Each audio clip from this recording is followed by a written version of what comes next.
Hello friends, Gayatris Kitchener পৰা মই আজি আপোনালোকলৈ লৈ আহিছো এটা বেক কৰা মাছৰ ৰেচিপি। আহকচোন তাৰ বাবে কি কি ইনগ্ৰেডিয়েন্ট লাগে এবাৰ চাই লওঁ। এয়া মই মাছ লৈছো 4 পিস।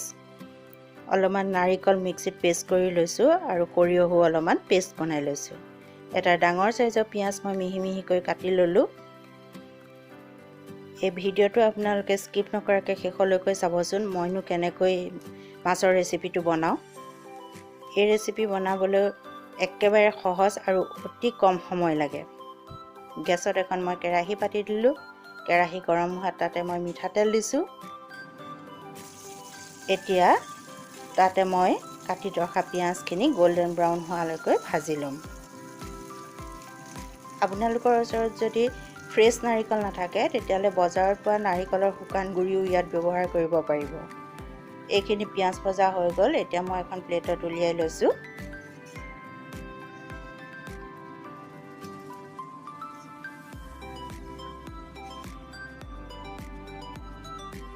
এতিয়া মই মাছৰ সোৱাদ অনুসৰি নিমখ দিলো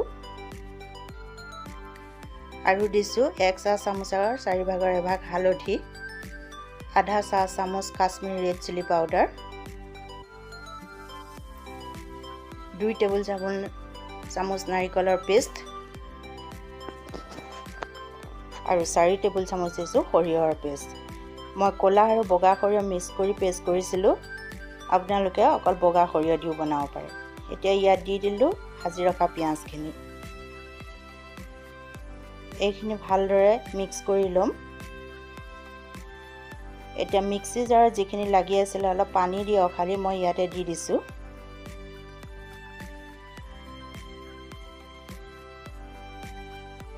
ইয়াত দি দিলো অলপমান কাটি থোৱা মান ধনিয়া, 2টা কেঁচা জলকীয়া। জ্বলাটো আপোনালোকৰ নিজৰ হিচাপ মতে দিব। আৰু দি দিছো 1 টেবুল চামুচ মিঠাতেল। এতিয়া এইখিনি হৈ গৈছে। মই 10 মিনিটৰ বাবে মাইক্ৰ'ওভেনত বেক কৰিম। আপোনালোকে মাইক্ৰ'ওভেনত নিদি প্ৰেছাৰ কুকাৰতো বনাব পাৰিব।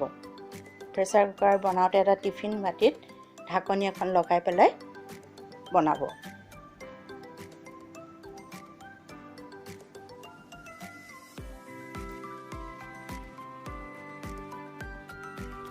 এতিয়া মই মাছখিনি উলিয়াই আনিছো। চাওকচোন ইমান কম সময়তে ইমান ধুনীয়া এটা মাছৰ ৰেচিপি বনাব পাৰি। আপোনালোকে এনেদৰে কেতিয়াবা বনাইছেনে বাৰু? যদি নাই বনোৱা এবাৰ বনাবলৈ চেষ্টা কৰিব আৰু লগতে মোৰ ভিডিওটো চাই কেনেকুৱা পালে কমেন্ট যোগেও জনাব। এটা লাইক কৰিব। এতিয়ালৈকে যিসকলে মোৰ চেনেলটো সাবস্ক্ৰাইব কৰা নাই প্লিজ এবাৰ সাবস্ক্ৰাইব কৰি দিব। ভিডিওটো চোৱাৰ বাবে ধন্যবাদ।